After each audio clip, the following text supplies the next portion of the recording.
Good morning students. आज हम Heisenberg uncertainty principle, Heisenberg का अनिश्चितता के सिद्धांत की बात करेंगे। तो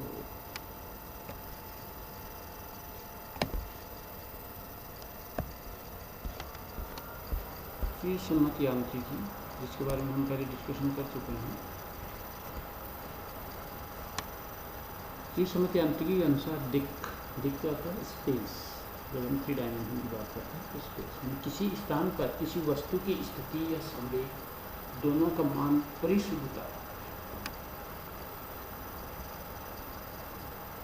प्रिसाइजली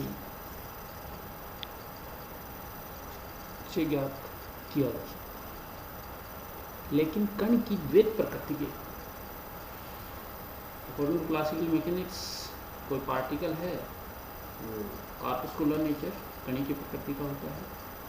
तो ये कह रहा है कि स्थिति व संवेग, स्थिति मतलब पोजीशन और संवेग क्या होता है?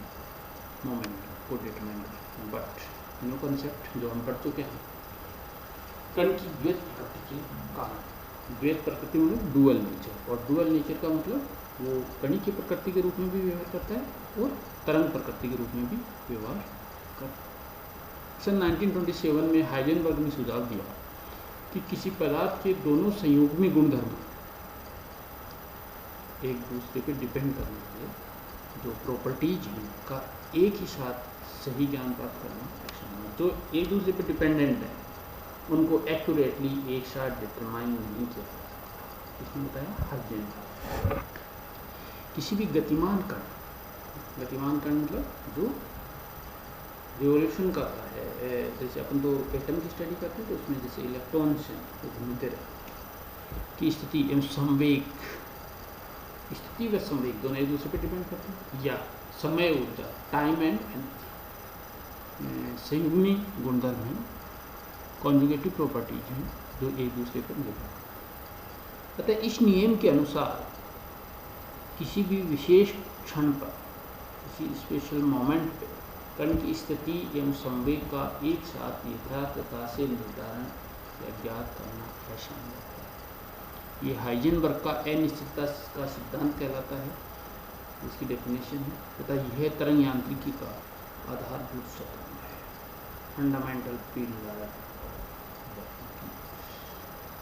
Mathematically we can say delta x dot delta p dot multiplication, और डेल्टा का मतलब जो चेंज होता है उसमें डेल्टा एक्स का मतलब है पोजीशन में चेंज और डेल्टा पी संवेग में change, approximately that is H. कई जगह ऐसे लिखा रहता है, बट नेक्स्ट अपन बात करते हैं प्रॉपरली क्या होता है। उससे पहले मैं एक बात बताता हूँ आपको कि किसी भी विशेष क्षण पर कण की स्थिति व समय एक साथ यथार्थ निर्धारण करना असंभव है। यह हाइजेनबर्ग अनिश्चितता का सिद्धांत कहलाता है। इसके फेवर में जो एविडेंस है उसकी अपन बात करेंगे आगे कि किस तरीके से इनर केसेज हैं उनको भी अपन रेक्टिफाई कर लेते हैं। यहाँ डेल्टा एक्स और डेल्टा पी एक्स दिशा में क्रम सेकंड की स्थिति और संवेग मापने में अनिश्चित हैं। ये केवल एक डायरेक्शन की बात करें, एक्स डायरेक्शन की, इन दोनों राशियों का गुणनफल प्लांक नियतांक की कोटि का होता है, उसी के ऑर्डर का होता है, उससे थोड़ा कम या थोड़ा ज़्यादा। अर्थात अनिश्चितता का गुणनफल प्लांक नियतांक के बराबर या अधिक होता है। इसको हम एक्यूरेटली बात करेंगे तो हम ये कहेंगे कि delta x delta p greater than और इज इक्वल टू, जो साइन लगा हुआ है ग्रेटर देन और is equal to h upon 4। वास्तविक रियल मेजरमेंट में जो गड़बड़ आती है उसके करेक्ट करके ये फॉर्मूला क्रिएट किया गया है। सही रूप जो होता है वो इसका यही होता है, डेल्टा एक्स और डेल्टा पी ग्रेटर देन और is equal to h upon 4।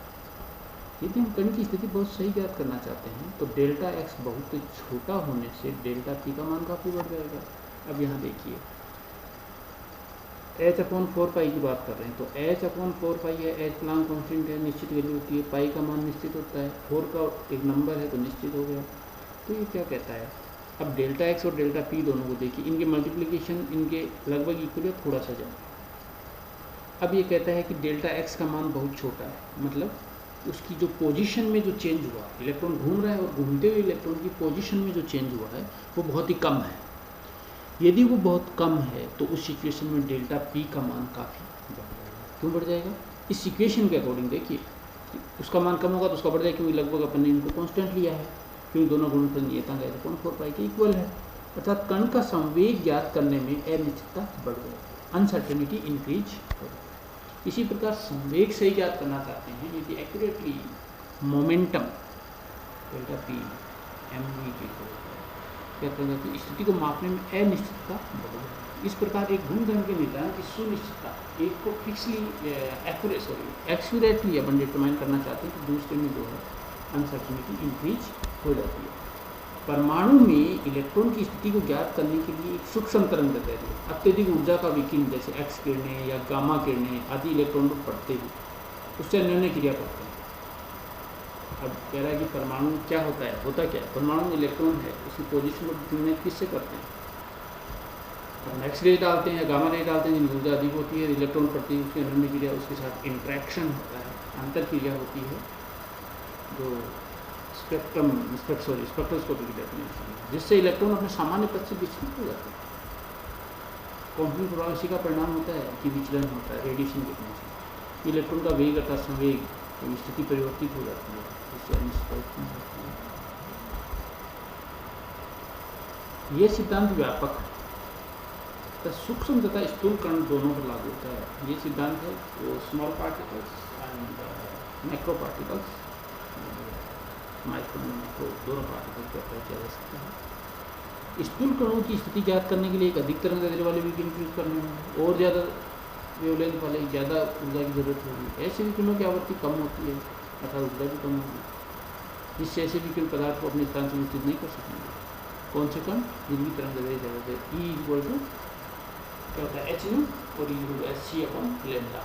Energy lambda ज़्यादा हो तो एनर्जी भी कम होगी और तरंगदैर्घ्य भी कम होगी। ऐसे विकिरणों की आवृत्ति कम होती है अर्थात ऊर्जा भी कम होगी, जिससे दूसरे में स्थूल खंड जो बड़े पार्टिकल्स हैं उनके अधिक द्रव्यमान के कारण यह अनिश्चितता नगण्य हो जाती है। बड़े पार्टिकल्स में अनिश्चितता कम हो जाती है, छोटे जितना ज़्यादा पार्टिकल छोटा होगा उसमें अनिश्चितता उतनी ही ज़्यादा होगी, क्योंकि संवेग जो है वो उससे जुड़ा हुआ होता है। तो हाइजेनबर्ग के अनिश्चितता सिद्धांत के अनुसार delta x delta p equal to h delta x देखिए इक्वेशन में एम डेल्टा वी, एम तो फिक्स होता है ना, एम थोड़ी बदलता है गति करने से, तो एम को अपने साइड में निकाल दिया और डेल्टा वी वेलोसिटी चेंज को शो कर दिया, क्योंकि डेल्टा पी इक्वल टू क्या होगा द्रव्यमान इनटू चेंज इन वेलोसिटी, तो m delta v equal to h approximately लिखा है equal delta x delta v approximately h upon m को अपन उस साइड में लाइक नीचे लिया। देखिए एम का मान बढ़ेगा तो क्या होगा, डेल्टा एक्स और डेल्टा वी का मान कम हो जाएगा, और डेल्टा एक्स और डेल्टा वी का मान यदि कम हो जाता है एम का मान बढ़ने से, इट मीन्स स्थूल पार्टिकल में बड़े पार्टिकल जिनका द्रव्यमान ज़्यादा होता है, तो उनके लिए क्या हो जाएगा, तो उसकी निश्चितता बढ़ जाती है। मतलब वो एक किसी फिक्स रखा हुआ पत्थर रखा हुआ अपन कहते हैं एक छोटी बॉल है, वो हिल नहीं सकते, वो पार्टिकल है वो हिल सकते हैं, वो सब atomic particle example microscopic particle. स्थूल कणों में एम का मान अधिक होता है, अतः एच अपॉन एम का मान कम होगा, अतः अनिश्चितता नगण्य होगी। इसलिए हाइजेनबर्ग का सिद्धांत स्थूल कणों पर लागू होता है, मैक्रो पार्टिकल्स पर लागू होता है, जबकि मैक्रो पार्टिकल्स पर लागू नहीं होता है। क्यों? क्योंकि उनकी सर्टेनिटी होती है, निश्चित होगा एक्सप्लेन किया था। जबकि इलेक्ट्रॉन जैसे सूक्ष्म कणों का द्रव्यमान एम का मान बहुत कम होता है, अतः एच अपॉन एम का मान बहुत अधिक होने पर इसे नगण्य नहीं मान सकते तथा इससे अनिश्चितताएँ बढ़ जाती हैं। अतः एच अपॉन एम का मान बहुत अधिक होने पर इसे नगण्य नहीं मान सकते तथा इसकी अनिश्चितताएँ। अतः हाइजेनबर्ग का सिद्धांत स्थूल या बड़े कणों जिन्हें नग्न आंखों से देखा जा सकता है, जैसे अपने मूवी में देख सकते हैं, उनको लागू नहीं होता। इसमें बॉल है या उस पर लागू नहीं हो सकता, लेकिन अपन बॉल को दौड़ाते हैं तो गति देख सकते हैं, लेकिन उस पर इसको लागू नहीं किया जा सकता, क्योंकि उसके लिए भी वोल्टेज कम हो जाता है। अगर ऐसे ही कोई पार्टिकल से डस्ट उड़ती हुई दिखाई देती है, उस पर लागू अपने एक्यूरेटली लागू नहीं किया जा सकता। ये एक्यूरेटली लागू क्यों होता है, ओनली सब एटॉमिक पार्टिकल्स। तो एग्जाम्पल है इसमें देखिए 200 ग्राम की कोई गेंद है, 200 ग्राम इसका मास है, इसके अकॉर्डिंग एच की वैल्यू आपको पता है 6.6 × 10⁻27 5 सेकंड होती है। यदि इसको जूल में कन्वर्ट करते हैं 10⁻34 होता है, आपको याद ही होगा और नहीं तो याद कर लेंगे। That is 3.3 that is negative. 10⁻29 बहुत ही वेरी लेस होगी, 10⁻20। सो इलेक्ट्रॉन के लिए जिसका 9.109 into 10⁻28 होगा। इसको देखेंगे that is easy, but according to this we calculate 7.3 centimeter square। अच्छी वैल्यू आ रही है, सिस्टम की कमी से आगे करते हुए इसकी अनिश्चितता जो है तो देख सकते हैं जिसकी अनिश्चितता बहुत ज़्यादा है। तो बात करते हैं इस मान को नगण्य नहीं मान सकते 2 सेंटीमीटर। जिससे क्या होता है कि किसी चीज़ को सामने वेग को कोई मान है 7.3 plus minus 2.7 centimetre plus minus 2.7 centimetre पर सेकंड के वेग में अनिश्चितता हो सकती है। इसी सपोज अनिश्चितता का मान अधिक होगा तो दूसरे का मान कम होगा, किंतु इलेक्ट्रॉन के लिए दोनों का गुणनफल 7.3 के बराबर नहीं होगा। अतः इससे निष्कर्ष निकलता है कि हाइजेनबर्ग का अनिश्चितता का सिद्धांत केवल सूक्ष्म कणों पर ही लागू किया जा सकता है। हाइजेनबर्ग के सिद्धांत का दूसरा रूप जिसे ऊर्जा व समय के रूप में अनिश्चितता की जब बात करते हैं तो अपन बोलते हैं delta E, delta T, T का मतलब टाइम, ई एनर्जी होती है, that is proportional to H. तो delta E delta T greater than होता है।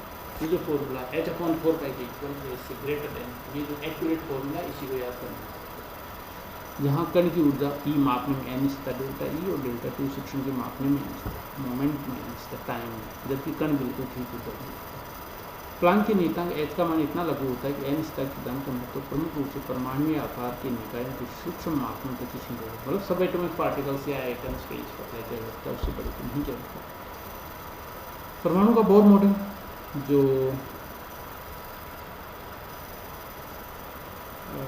कण की धारणा कर रहा है तो पार्टिकल स्कूल में तो इलेक्ट्रॉन वितरण प्रकृति समझते हैं, इलेक्ट्रॉन बोर के अनुसार कुछ निश्चित समय होने का।